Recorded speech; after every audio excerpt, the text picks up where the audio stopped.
একটি স্বরচিত কবিতা শেষ পর্যন্ত।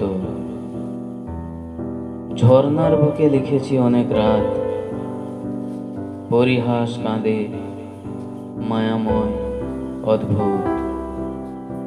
চায়ের জল ফুটে ওঠে বিশ্বাসে, এ গরম বাতাস বইছে যেন আলো আঁধার খেলায়। জীবন যন্ত্রণায় আরো একবার চলে যায় চেনা ফুল, জানি নিঃশ্বাস বুকে নেয় জোরে। এই সন্ধ্যা ফিরে ফিরে চায়, পথে ঘাটে দেখি আলো, সব আলো সরে যায় একদিন, হতে হবে শেষে একা।